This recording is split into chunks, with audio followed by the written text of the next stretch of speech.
preacher's a funny guy. I told him to say something funny to lighten it up a little bit, so we'll see. This is my wife. She's my backup plan if I can't get through this. And it's already hard.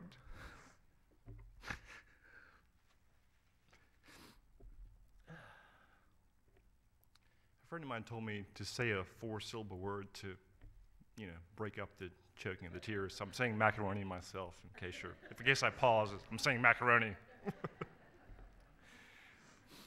Over the last few days, I've heard so many great things about my dad.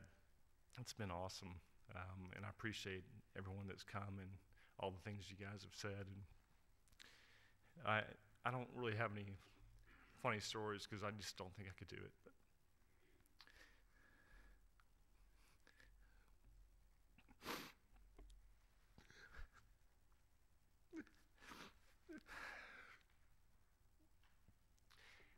macaroni.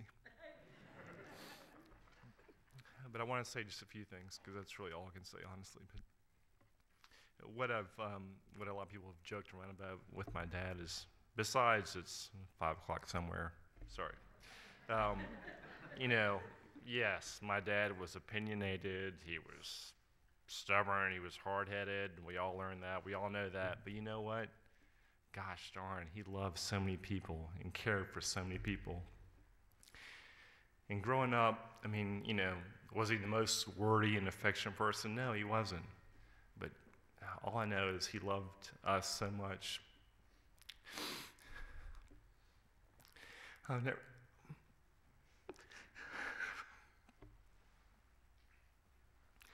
Macaroni. But I've never known someone that loved and cared for so many people. And he all loved us in different ways in his own special way. And I loved him for it. I was just very proud of the man he was and the way he loved all of us and took care of so many people.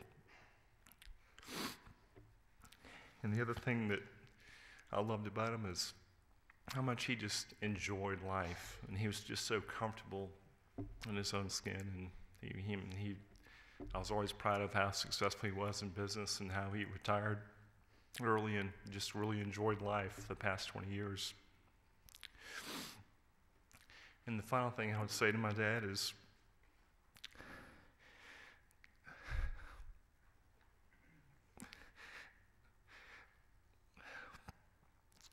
we all loved you so much. And thank you for living such a good life and being the great man that you were.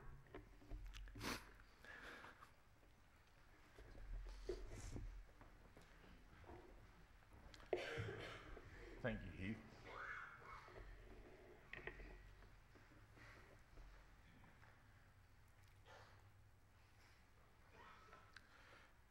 Now, Kent is my much younger brother, and I am certainly attractive.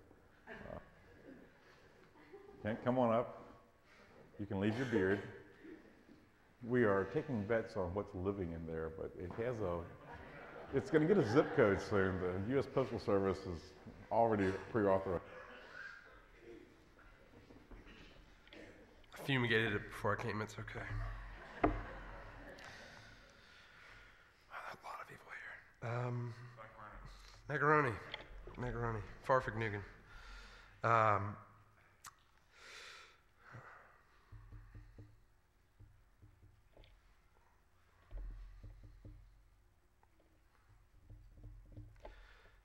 This is why they pay me to write, not speak.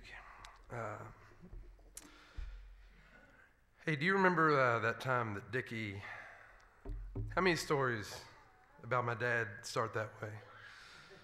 Honestly, how many stories have each of you told past couple days that started with that line? A bunch, right? And that's good, because there are a bunch out there. All of us in this room, or in this room today, because we have a great Dickie story somewhere. I've got a few too. I'll give you one today. For instance, do you remember that time when Dickie actually refrained from shooting something brown and furry at the lake house? I do. Actually, it was in the cul-de-sac around the corner from the lake house. It was hunting season, and we went by the house for a ham sandwich and some chips instead of whatever navy bean disaster they cooked for lunch at the hunt club that day. After we were done and warmed up a bit, we headed out for the afternoon dog drive. And right as we left the driveway, Dad saw a deer about 50 yards from the truck and the main road, but we had just left the driveway, right at the end of the cul-de-sac. I think I jumped out the door before he had actually stopped the truck. But he said shoot, so I shot, and the deer dropped, and finally I got my first deer. Sort of. You see, Dickie's youngest here wasn't the best marksman back in those days, and it was a neck shot, and the deer wasn't going anywhere, but he was very alive and still kicking. I was planning on shooting it again and was wondering if Dad was, but Dad stopped me. He said we couldn't shoot again. His reason, we were in a residential area. From where we were standing, you could still see the lake house, the same lake house he defended on a daily basis from dangerous hordes of squirrels and snakes and woodpeckers with a 410. If the EPA ever does a study at Lake Gaston and finds a lead issue, it's probably 90% Dad's fault. So showing a great restraint, instead of shooting the deer again and making a ruckus in the neighborhood, which he didn't want for the first time ever, he grabbed a crusty old wooden baseball bat and finished the job, Soprano style. Yeah, that was my first deer. I think technically I get the assist, not the kill. But that was my first deer and the only time I've ever seen Dad not shoot something. It's amazing that I'm not a vegetarian and that I still hunt. But as I said earlier, all of us are in this room today because we have a great Dickie story. So do you remember the time when Dickie... I'll let y'all finish that one.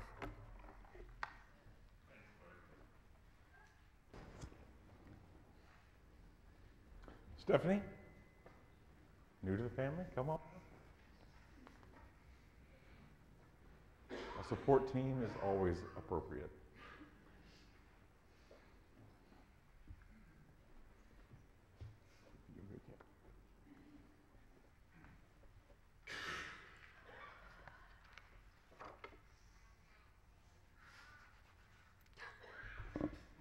Short. Yeah, we Brockwell Sr that thing. When I was asked to speak today on behalf of Mama, John, Jenny and the girls, Jeff and the boys, I quickly agreed. I've spent the last couple of days reminiscing through 21 years of memories. But how can you compress 21 years into mere moments? So rather than consolidate everything down, we've come together and thought of the moments that mattered the most to each of us. We remember Christmas time and Papa, he was Papa, admiring the dancing and musical Santas. He spent hours setting them up and changing the batteries, making sure that they were ready when the kids arrived.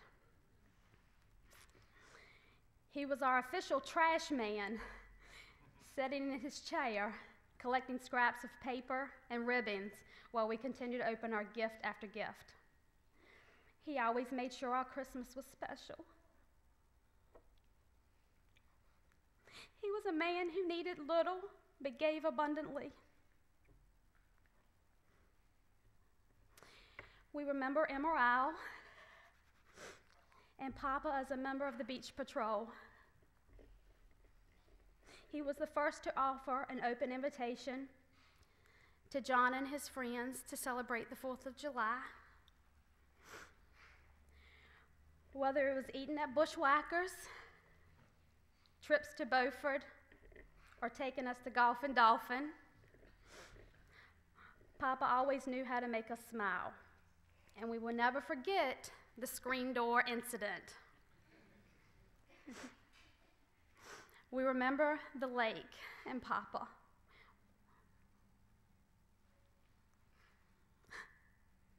With his Gilligan hat, Wobble Island tank top, and being the captain of the pontoon. We spent hours with Papa pulling the kids on the tube, taking rides at sunset, watching the changing of the leaves in the fall, and making special memories like a birthday picnic at Goats Island.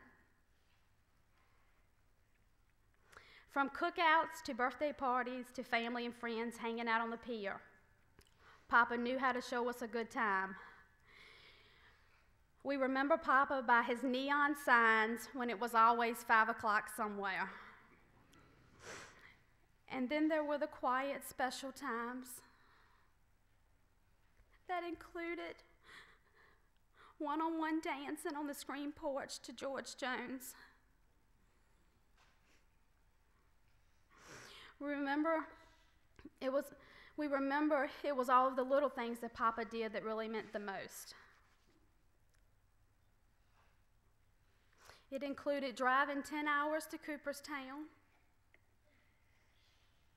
attending numerous football, basketball, baseball, soccer, and softball games, and calling John to come over on Sundays to watch football.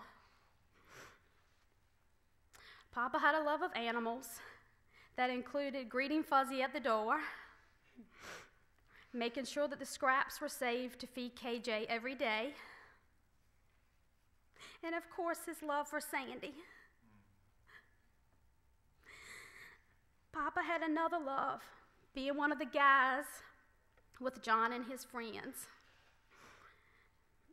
Apple pie moonshine.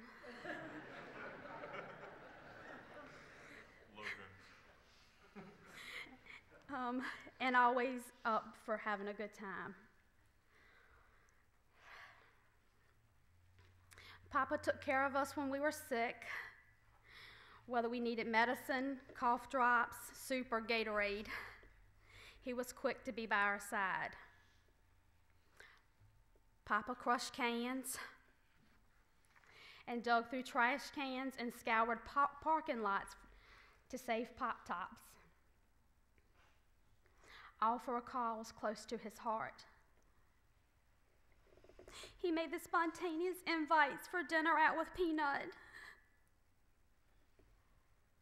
And he never made a trip to the grocery store without bringing us strawberries, pickles, cheese, and grapes. Papa was the ultimate chef with his delicious barbecue pork chops. And these are the random things. We remember the random things, like the love of his Harley, his Goodyear coat,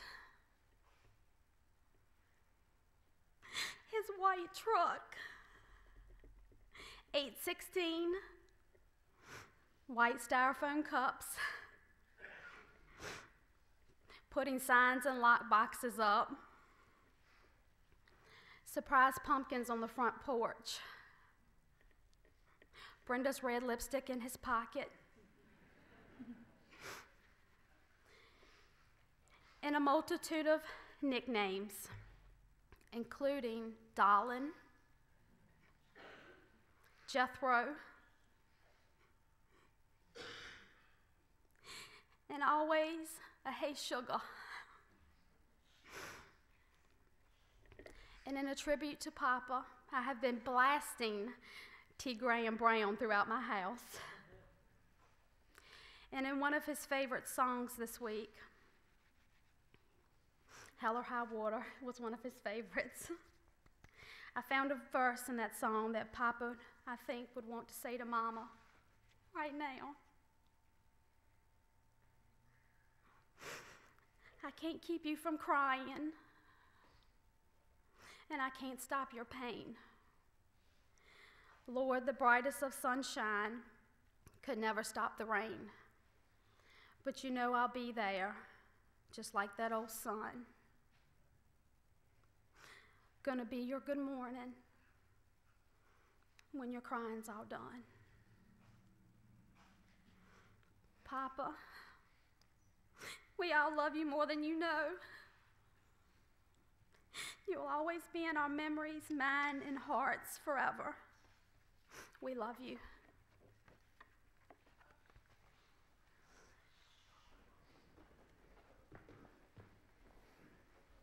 Steph.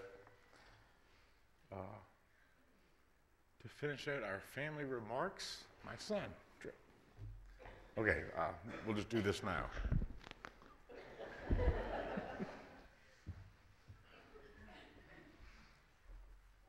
I'm not 100% sure how this is going to go, but y'all might hear macaroni a couple times.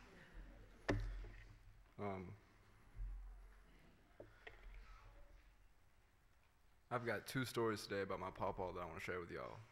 And the first one's a little bit funnier than the second, but they're both good. The first one, some of y'all might have heard this last night at the Point, but it's about my first beer. Me and Pawpaw were driving down to Emerald Isle to spend the weekend there, and going down the highway. I was about 12 years old. Good times.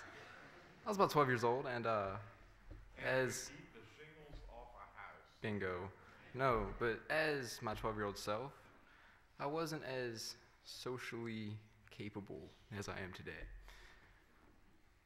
I'm pretty sure that the majority of the conversation went something like, "Hey, Papa, why aren't you on the highway? Hey, Papa, I'm thirsty. Papa, I'm bored. Papa, we there yet? Papa, I'm thirsty." I finally clicked onto the "I'm thirsty" track. And after about 20 minutes of me going, "Papa, I'm thirsty. Is there a gas station nearby? Papa, I'm thirsty." He rummaged behind his seat, pulled out a cold Coors Light, and went, "Shut up and drink this."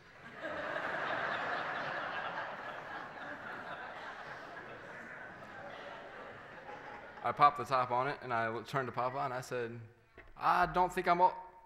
2 rules. Shut up and drink this. Got it. My second story is about that same trip to Emerald Isle with my Papa. I played at the beach all day. I saw some kid with a surf casting net and quickly decided that I needed one, so Papa went up to the store and got me one. And I'm pretty sure I caught myself more than I caught any other fish. But he spoiled me rotten. He was that type of guy. I played at that beach all day long, and the sunset came around, and I was dog tired. We ended up sitting in a chair, staring at the water as the sun went down. And as Steph would call it, it was one of those special quiet times. We didn't talk. Every couple of minutes, there was the spritz of a can being opened. But no words. We just sat there quietly on that beach as the sun went down.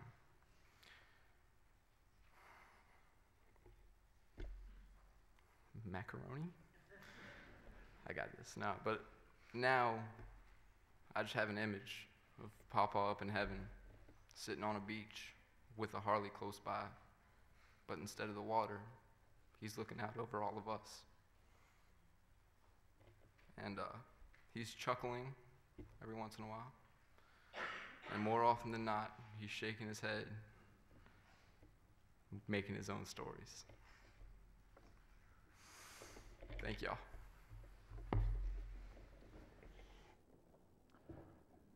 And I'm fairly certain there's the random, just saying. You know, Dad truly loved Emporia. He loved being here. He loved growing up here. He loved having businesses here.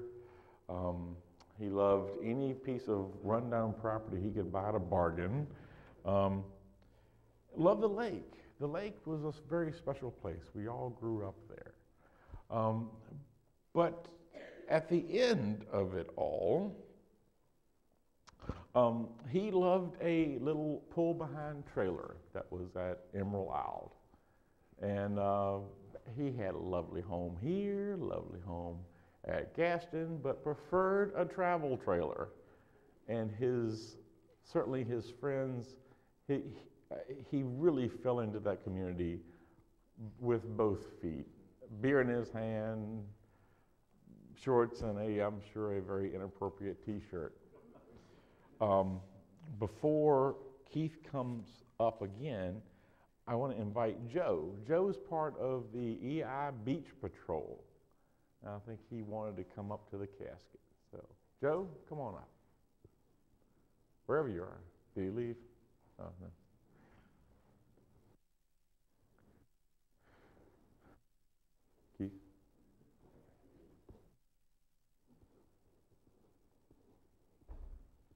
Now, am I correct in saying this, all of the beach patrol, or just the ones that were sober enough to get up here?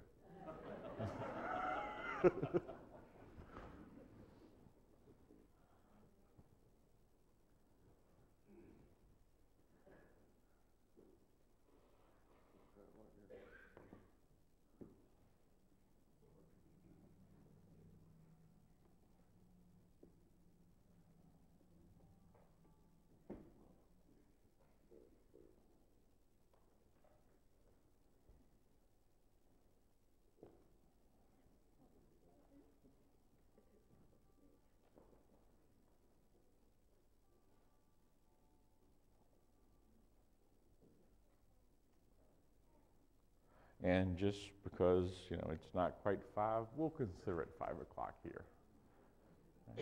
Keep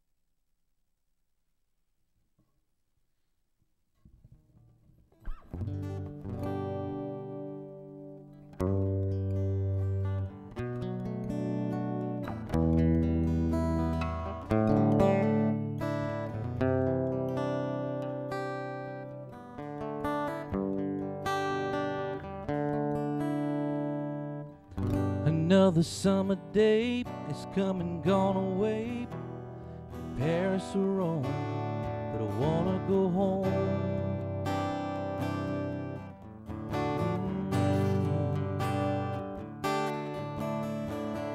May be surrounded by a million people, I still feel all alone, but I wanna go home. I miss you. I've been keeping all the letters that I wrote to you, each one a line or two. Fine, baby, how are you? And I would send them, but I know that it's just not enough. My words were cold and flat. You deserve more.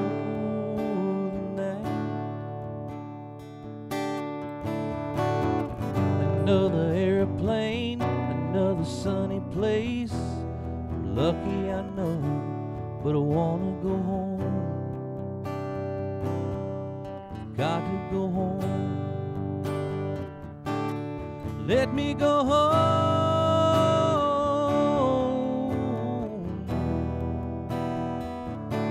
I'm just too far from where you are. I wanna come home.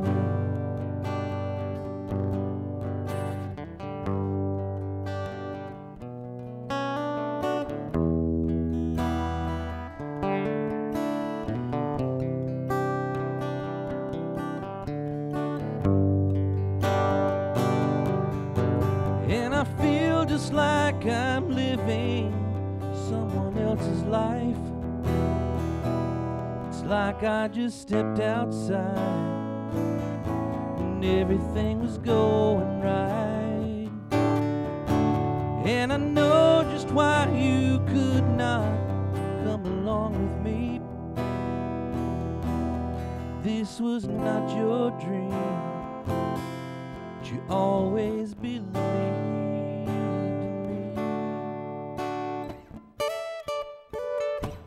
Another winter day has come and gone away in Paris or Rome, and I wanna go home. Let me go home. And I'm surrounded by a million people. I still feel all alone. Lord, I wanna go home.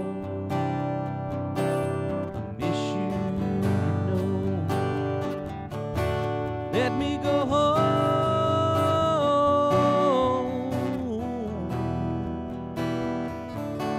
I've had my run, baby, I'm done coming back home.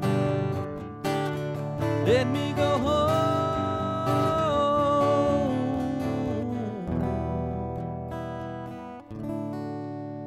It'll all be alright. I'll be home tonight. coming back home.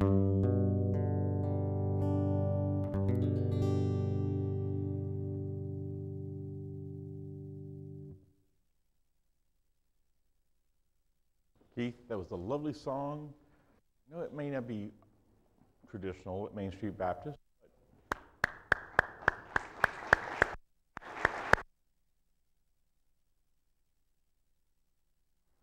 You know, in the program it said, you know, family was going to tell some memories and some tall tales. Now comes the part of the friends that I'm hoping will be memories, reflections, and even taller tales. A friend of mine, Father Donald Scales in Richmond, we had a bazillion funerals together. He would tell me, he's like, Richard, you know, funerals are sad. There's, you know, the Christian faith helps. But at the end of the day, how we sustain ourselves, how we work through grief, are by the stories that we hold, the stories that we have. And he had a lisp, and he was a great guy. When he wasn't smoking a cigar, you could actually almost hear him. He's like, Richard, it's all about the stories. The glad, the sad, and the bad. So now I invite friends to come up. Gil, you're up first. Macaroni is apparently the key phrase. Gil Hudson, thank you so much.